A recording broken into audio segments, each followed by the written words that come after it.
It's the 8th century CE. The Umayyad Caliphate had ruled over a vast empire for almost 100 years. It was the second major caliphate that was established after the death of the Prophet Muhammad. At the height of its power, the Umayyad Caliphate was the 7th largest empire in history, expanding its territories to almost every corner of the known world. But the final years of the Caliphate's history were marked by constant turmoil and internal strife. And now, a new dynasty is rising in the east. If you like the maps we create on our channel, make sure to check out Daniel Hazenbo's class called Fantasy Cities in Photoshop on Skillshare. His 15-lesson class will take you through the entire creation process, and in a couple of hours you'll learn how to create detailed cities for your map. Daniel also has excellent classes on how to create great-looking world maps, so you should definitely check out those as well. Skillshare actually partnered with us for this video, and they're giving away 2 free months of premium membership to the first 1,000 of our viewers who sign up using our exclusive link in the description. And after your trial is up, it's only around $10 per month. Check out all of their classes for free, and you can, for example, easily learn how to animate and create maps, or you can explore thousands of inspiring classes and join Skillshare's active online learning community that will offer help and inspiration, a place where you can truly keep learning. See you on Skillshare. Ethnic tensions were brewing for decades within the Umayyad Caliphate between the Arab-ruling elite and the largely non-Arab inhabitants of the empire, who resented the discrimination they were being subjected to by the Umayyad aristocracy. Treated as second-class citizens, the non-Arabs were excluded from high-ranking positions within the administration and barred from serving in the officer corps within the army, often forced to pay the jizya tax. These tensions would soon culminate with the Great Berber Revolt in 739, marking the first secession from the Caliphate when most of Western Maghreb was torn forever from the Umayyads. The secession of the Berbers reverberated throughout the Caliphate, acting as the catalyst for further developments that were about to unfold. On February 6, 743, Caliph Hisham died and was succeeded by his nephew, Al-Walid II. However, Al-Walid's succession was not well received by several members of the Umayyad aristocracy, and there was also discontent around the empire, since the new caliph had the reputation of being interested more in earthly pleasures than in religion or ruling the state. It wasn't long before a contender to the throne rose up in open rebellion. In April 744, Yazid III entered Damascus, seized the town, and proclaimed himself caliph. At that point, most of Al-Walid's followers abandoned him, and he was eventually hunted down and killed. Unfortunately, Yazid's reign didn't last long, with the new caliph dying just 6 months later, which further destabilized the realm and created a power vacuum that would accelerate the chaos within. It was at this point that one of the protagonists of this period rose up and made his bid for the throne. His name was Marwan and would become known to history as Marwan II. Having previously served as governor of Armenia and Azerbaijan, Marwan oversaw numerous campaigns against the Byzantines and the Khazars on the Caliphate's northwestern frontiers. With his experienced and veteran army, Marwan marched into Syria, and after defeating another contender in battle, he entered Damascus peacefully in December 744. It took another 2 years, with numerous sieges and battles in Syria, to completely pacify the region.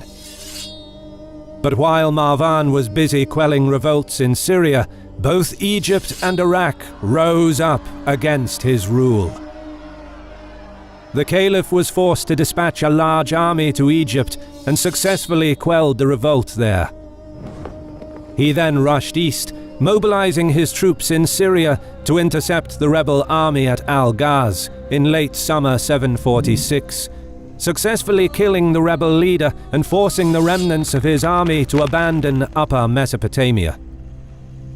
This continuous turmoil after Marwan's ascension to the position of caliph came to be known as the Third Fitna, or the Third Muslim Civil War, which lasted for most of his reign. But just as Marwan was trying to consolidate his position in Syria and Mesopotamia, another flag of rebellion was raised in the east.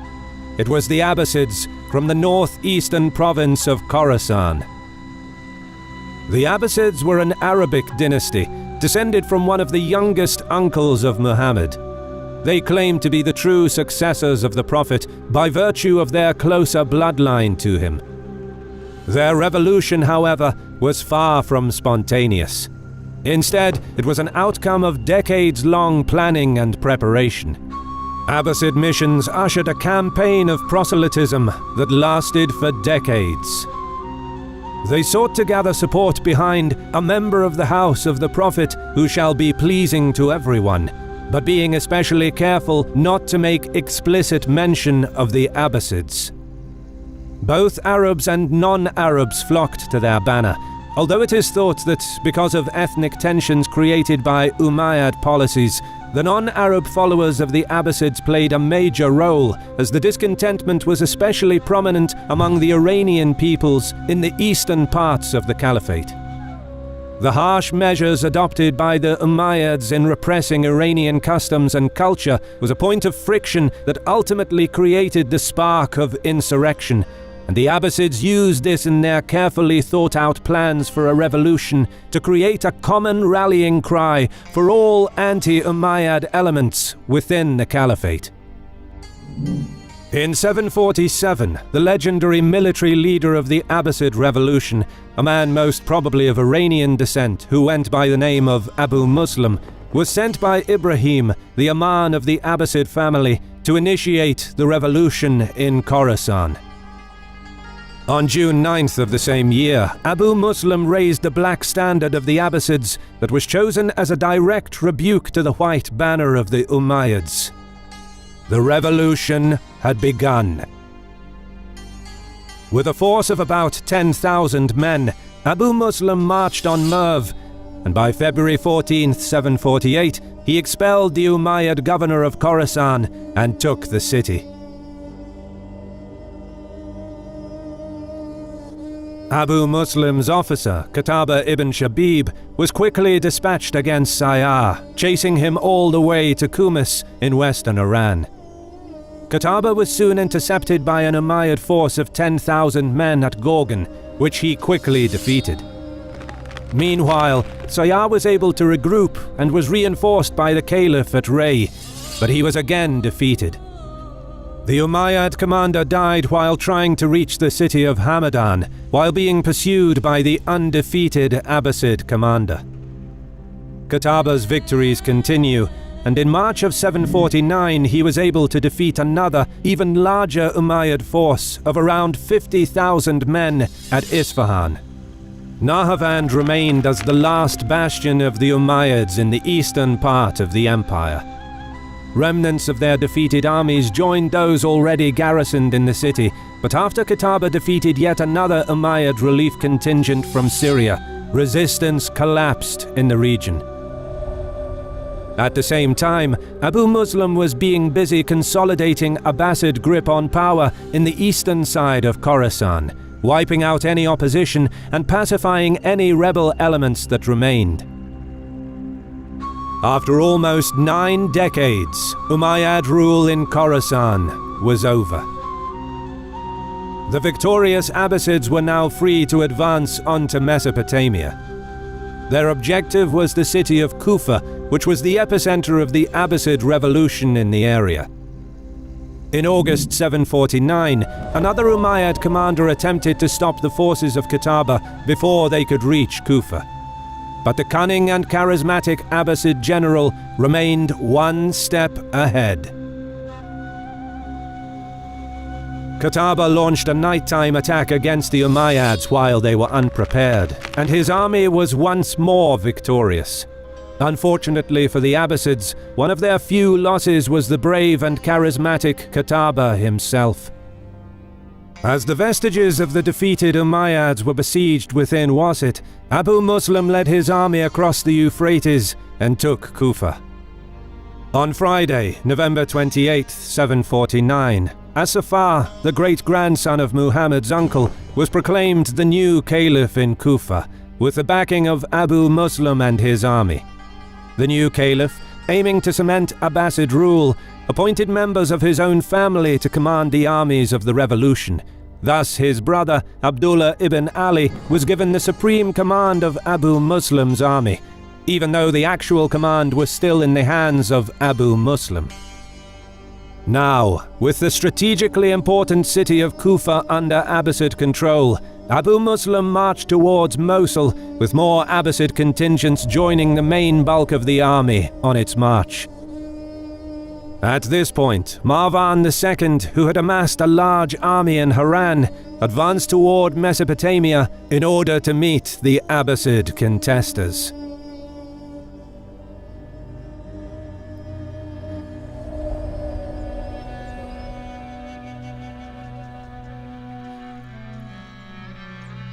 The exact numbers of both sides are uncertain, but the Umayyad army under Marwan is thought to have been around 120,000 men strong.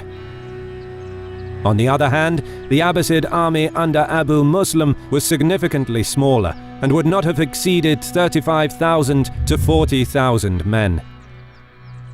Despite the numerical disparity between the two forces, Abu Muslim's army was highly motivated, with pristine morale and battle-hardened due to their repeated victories, while the Umayyad army's support for Marwan was lukewarm and their morale was damaged.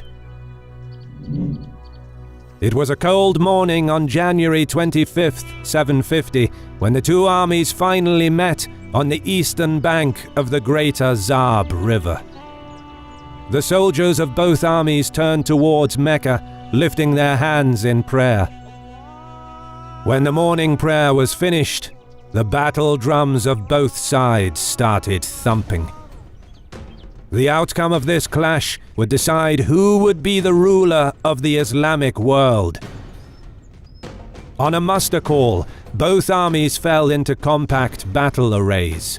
Cavalry first, then the infantry with archers and pikemen. To the one side flew the white banners of the Umayyad dynasty. To the other one, the black banners of the Abbasids. The Abbasid commander knew that in order to have any chance of prevailing against the overwhelming force of his enemy, his army needed to rely on steadfastness, discipline, determination, and tactics. While the Umayyad caliph's battle plan relied heavily on the sheer and brute force of his massive army and the renowned strength and momentum of his cavalry. On a signal, hostilities were initiated by the skirmishers of both armies. Thousands of arrows were unleashed, with each side probing for weaknesses and testing the resilience of their adversaries. Soon, the hail of arrows subsided and the archers retreated behind their respective main lines. An eerie silence fell over the field of battle, interrupted only by the sound of flapping banners and the occasional clanging of spears and shields. Abu Muslim's infantry then advanced slightly, presenting a solid line of spears to their Umayyad adversaries, trying to provoke them into action. All of a sudden, Marwan unsheathed his sword and cried out, "To God we belong! To him we shall return!" It is impossible to estimate the exact number of Umayyad cavalrymen that charged against Abu Muslim's tightly arrayed spearmen that day, but they were several thousand. One Abbasid soldier described the large Umayyad army by saying that the Syrians attacked them as if they were a mountain of iron. This mountain of innumerable thundering hooves swept through the field, heading straight toward their enemy, endeavoring to once and for all destroy the pretenders. But Abu Muslim was prepared for this eventuality and had his army specifically trained to receive the charge of Marwan's cavalry. Despite the horrifying prospect of the impending impact with thousands of galloping horses, the Abbasid troops held their nerve and stood their ground. It wasn't long before the two forces clashed. Thousands fell from both sides during the initial impact, and the tremendous momentum of the cavalry almost caused the solid Abbasid line to give way. But Abu Muslim's disciplined spearmen were able to retain their formation and neutralize the initial shock of the charge. Now the battle devolved into chaotic individual combat, with numerous Umayyad horsemen dismounting in order to fight more effectively in close quarters. But the dogged Abbasid spearmen began to get the upper hand. With losses mounting for the Umayyad cavalrymen, the Abbasid troops were able to synchronize their efforts and gradually push back their foe. At this critical moment, Abu Muslim ordered his entire army forward. It was more than the spent Umayyads could handle, and they soon broke and fled across the entire line. Abbasid cavalry mercilessly chased down the retreating enemy. Seeing their vanguard broken, the rest of Marwan's army decided that the best course of action was to abandon the battlefield. But with the river Zab at their back blocking their line of retreat, thousands more drowned during the massive rout. By noon of that fateful Saturday, all that could be heard at the shores of the greater Zab were the desperate screams of Umayyad troops, falling in their thousands, and the frantic battle cries of the Abbasids. Abu Muslim and the Abbasids were triumphant. The Umayyad Caliphate was no more.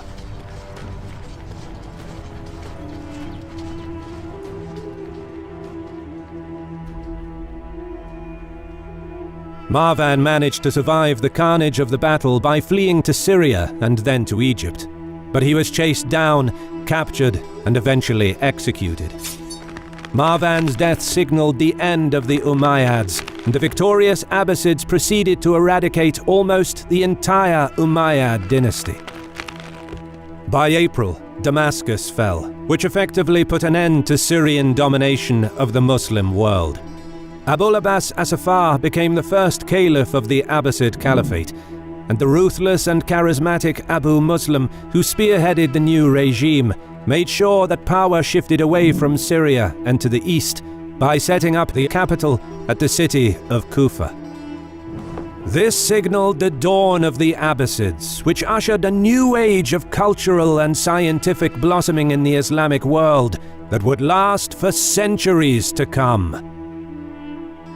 Special thanks to our friend Hoc S. Bellum for collaborating with us on this video. He also makes animated battles, so make sure to check out his channel.